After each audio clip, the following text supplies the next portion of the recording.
It's hard to argue, but figuring out this question is like making a sandwich.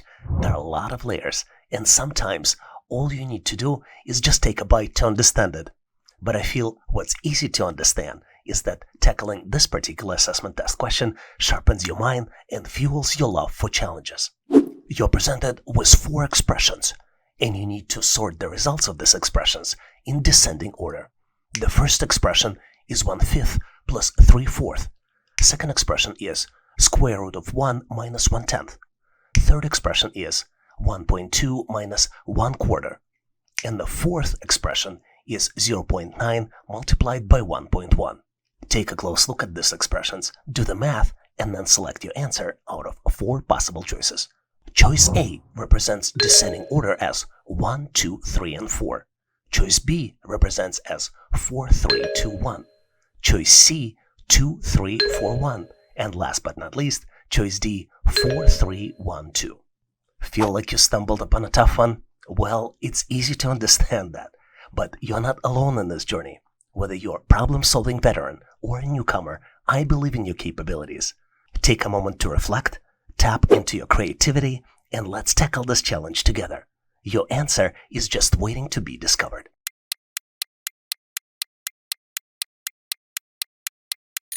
Are you ready with your solution? I hope you are, so let's move forward and compare our versions for the answer. The easiest way to solve this challenge is to complete the calculations and convert the results into the decimal system. In the first expression, to add these fractions, you need a common denominator, which is 20.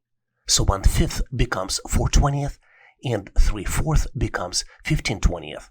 4/20 plus 15/20 equals 19/20 and equals 0.95. In the second expression, square root of 1 is 1.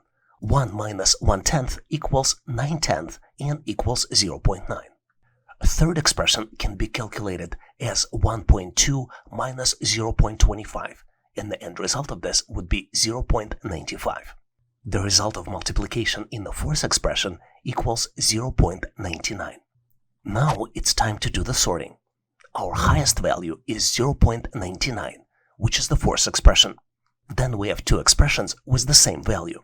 The result of expression 3, 0.95, equals the result of the expression 1, which is 19/20. And our smallest value on the list is the result of the expression 2, which is 0.9. What's especially interesting here is that even though results of expressions 3 and 1 are the same, the correct answer choice is only one, which is choice D, 4, 3, 1, 2. It's hard to deny, but understanding this particular question is like decoding a secret message. Once you crack it, you feel like a secret agent of knowledge. In fact, patience and mental skills that you're building by practicing this question is the key that unlocks the door to success in the assessment journey as well as in life. You're presented with 9 numbers and need to determine all prime numbers in this series.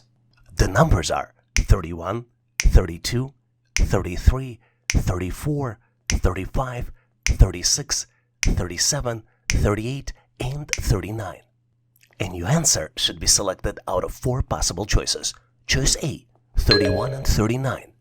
Choice B, 35 and 37. Choice C, 31 and 37. And last but not least, choice D, 35 and 39. Feel like you're stuck on a challenging problem? Well, you're not alone in facing this hurdle. I feel exactly the same way. But whether you're problem-solving pro or a novice, I trust your skills. Take a brief pause, unleash your creative thinking, and let's confront this obstacle as a team. Your answer is eagerly awaiting your discovery.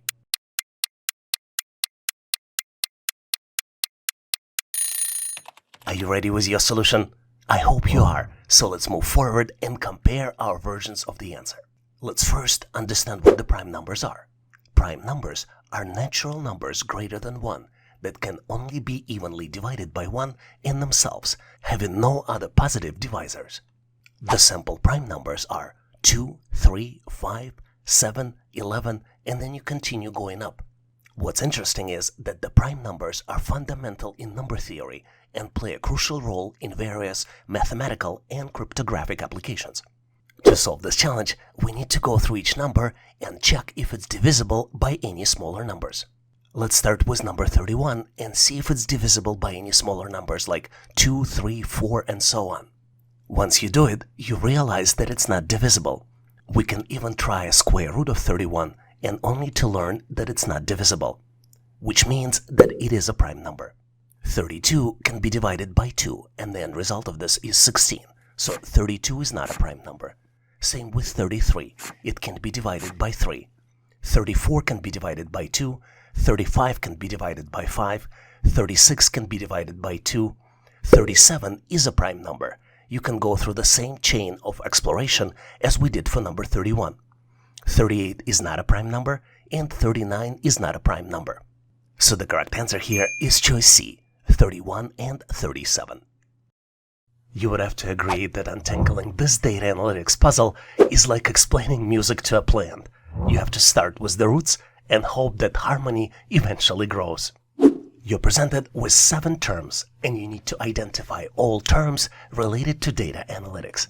The terms are pivot, CVS, range, query, pilot, duplicate, and pylon.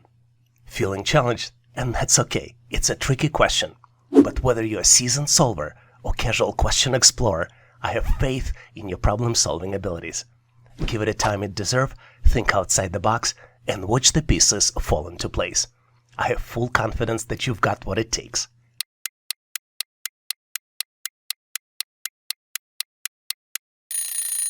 Are you ready with your solution? Or at least excited for a mental workout and to learn the answer? Let's tackle this puzzle together and explore the complexities of this question. Don't forget to share your brilliance in comments. Your ideas and solution might be the breakthrough we need. Let's start with the incorrect answers. The 3 incorrect answers I identified are CVS, which is a pharmacy and retail company. The term CVS sounds similar to CSV, which is comma-separated values, and is used in data analytics. The second incorrect term is pilot. Pilot is a person who operates aircraft and spacecraft, and it sounds similar to pivot. For example, pivot tables are used in data analytics. And the third incorrect answer is pylon, which represents a tall structure used to support something such as bridge or power lines. And it sounds very similar to Python, which is the language that is used in data analytics. And now let's look at the correct answer. The first correct answer is pivot. In data analytics, a pivot refers to reorganizing and summarizing data to gain insights by changing the perspective or structure of the dataset. The second term used in data analytics is range. In data analytics, range typically signifies the difference between the highest and lowest values in the dataset, providing a measure of dispersion. The third correct answer from my standpoint is query.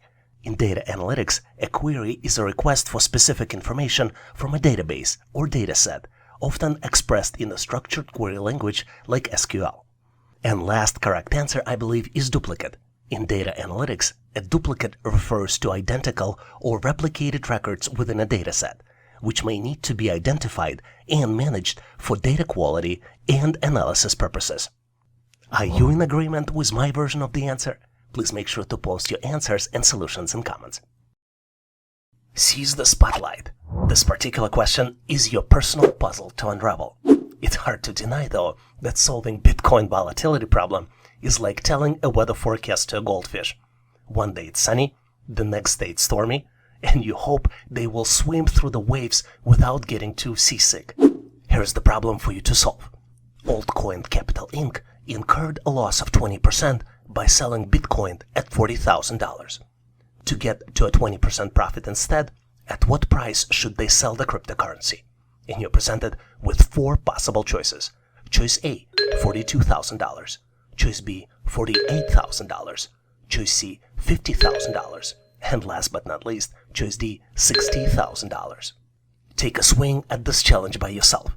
When you're ready and figured it out, share your answer in comments. I have full confidence that you can do it, and excited to hear your thoughts and give you some feedback. Thanks for jumping in, and happy solving. With this question, it's pretty clear that explaining data analytics to your grandma is like decoding a complex algorithm with a punchline. The interpretation might be fuzzy, but the laughter is always in the regression. You're presented with 4 words, and you need to determine the one that is misspelled.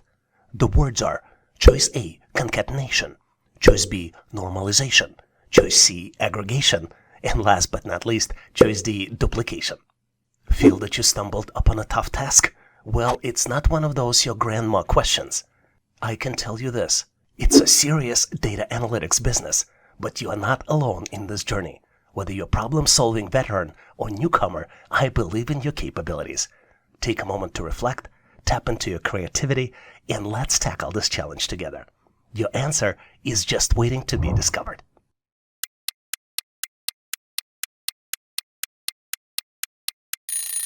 Are you ready with your answer? Let's move forward so we can sync up the solutions.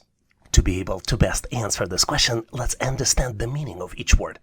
Concatenation stands for merging or combining 2 or more things, such as datasets or strings, into a single entity. Normalization is adjusting and scaling data to a standard format or range for consistent analysis. Aggregation is summarizing or combining data to obtain overall insights or totals. And last but not least, duplication is creating identical copies of data or records within a dataset. I'm pretty sure you figured it by now. The misspelled word is choice C, aggregation. The correct spelling is A-G-G, 2 G's here in this word, R-E-G-A-T-I-O-N. Let's face it, navigating this question is like convincing a cat to take a bath. A tricky endeavor, but once you soak in the solution, it's a clean success. This assessment might be measuring our ability to handle slippery math expressions. In fact, you're presented with 3 of those expressions. The first one is 23 multiplied by 23 equals 25. The second one is 25 multiplied by 25 equals 49.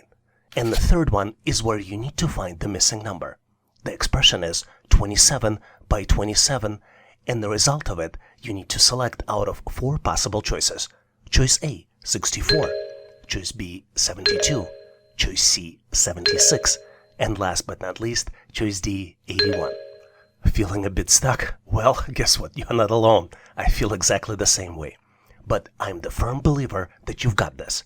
Whether you're a seasoned problem solver or just starting out, I know you can do it. Take a deep breath, approach it with creativity, and let's navigate through this challenge together. Your breakthrough is just around the corner.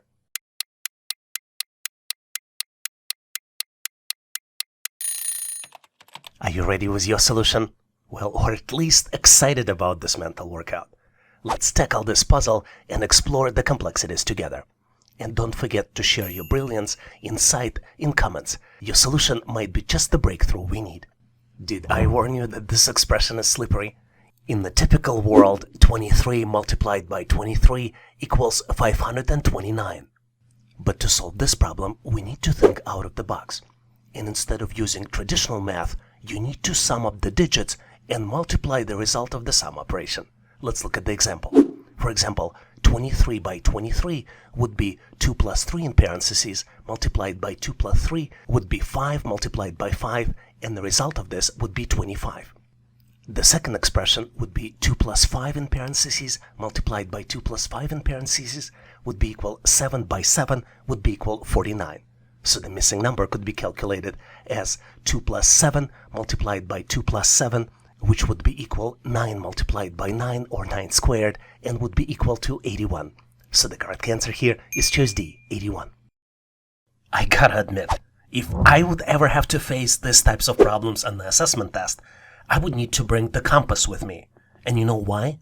Because navigating through these price calculations felt like exploring a maze. Don't believe me? See for yourself. As a pricing manager for Eco Essence Agricare Inc., Michaela purchased 160 kilograms of fertilizer at $200 per metric ton, and she is planning to mix it with 200 kilograms of fertilizer she already had purchased at $400 per metric ton. What should be the target price for the mixture if she is targeting 20% profit? You need to calculate and select the final price out of 4 possible choices. Choice A, $153.60.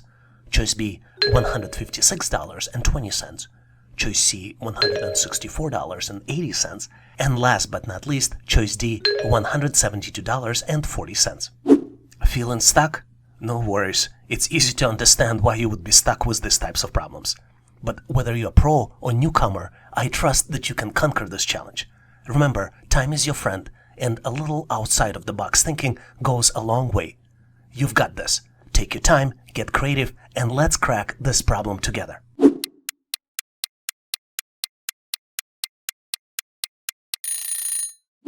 Are you ready?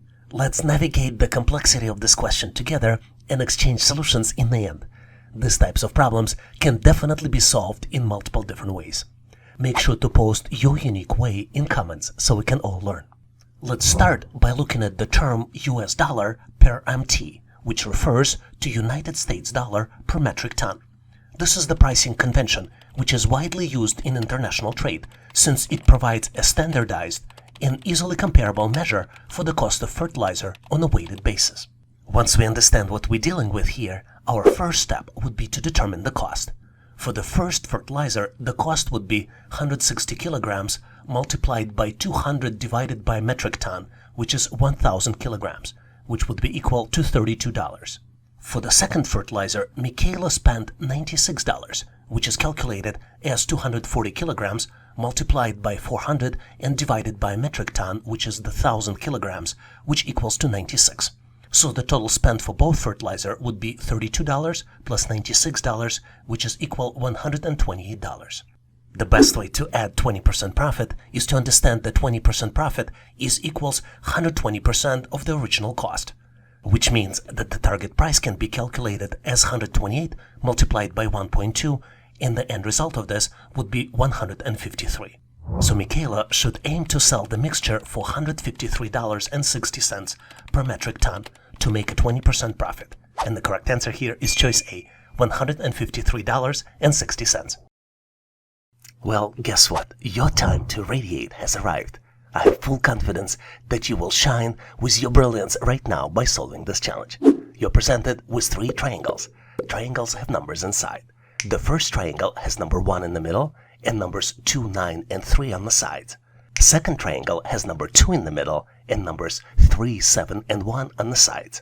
And then the third triangle has number 4 in the middle, numbers 7 and 5 on the sides, and in the bottom right corner it has the missing number, which you need to calculate and select out of 4 possible choices. Choice A, 15, choice B, 17, choice C, 19, and last but not least, choice D, 21. Crack this challenge on your own and then share your solution in comments. I'm looking forward to discussing your answer and providing some feedback. Thanks for getting involved and good luck on this intriguing challenge. Let's dive into the world of letters with this amazingly tricky question that not only evaluates your English alphabet knowledge, but also tests your analytical skills and your strategies for tackling challenges effectively. You're presented with 3x3 matrix. The matrix has letters inside. The first row has letters A, B, and D. The second row has letters B, D, and F. And then the third row has letters D, F, and then comes the missing letter, which you need to select out of 4 possible choices. Choice A, H. Choice B, D. Choice C, F. And last but not least, choice D, K. Take a close look to see if you can come up with the answer. I mentioned that this question is a little tricky, so let me give you a hint. Take a close look and consider why would some boxes, some squares in the matrix would be in gray and some would be in white. Was it helpful? I hope it was. I've unlocked my answer and I'm excited to unveil some hints for you to share the answer. Let's explore the solution together. And obviously, if you've came up with the different and more creative alternative solution or tips how to solve these types of challenges effectively, make sure to post them in comments. To answer this question correctly, let's look at our matrix from a little different dimension. Each letter here corresponds to a specific place in the alphabet, which can be represented by the number. For example, letter A equals 1, letter B 2, C 3, and etc. If we follow this logic, we can replace all letters in all three rows with the numbers. So for the first row, the numbers will be 1, 2, and 4. For the second row, the numbers would be 2, 4, and 6. And for the third row, the numbers will be 4 and 6, and then would be the missing number. The next step is to determine what's happening with the numbers and how to calculate the missing number. Remember I gave you a hint? Hope you figured it out, because numbers in the white squares here are the result of addition of numbers in the gray squares. Let's look at the example. For example, 2 plus 2 equals 4. 4 plus 2 equals 6. This is how the numbers in the white squares of the second row are calculated. 2 plus 4 equals 6. This is the result of the calculation in the third row, which would mean that the missing number on the intersection of 4 and 4 will be calculated as addition of 4 plus 4, which would be equal to 8. So the correct answer here is choice A, H, because H is the letter that corresponds to the number 8. Thanks for watching. I really appreciate you for helping us to become one of the largest YouTube channels to help people become smarter, increase your IQ, and to pass any test. If the content of this video was helpful, please make sure to click the like button to help YouTube algorithm promote this video and help other people to find it faster. Giving us a like is also a way for you to tell us that you need more content like this, and when you tell us, we will deliver it for you in the future. For links to free and premium resources, please check the description and comments of this video. You can also go directly to our website, howtoanalyzedata.net, to download the materials related to this topic. I really appreciate your endorsement, support, and patronage of this channel. And thank you for considering to become a member and considering to subscribe. Please leave feedback, suggestions, or corrections in comments. And all the best on your journey. I'll see you in my next video.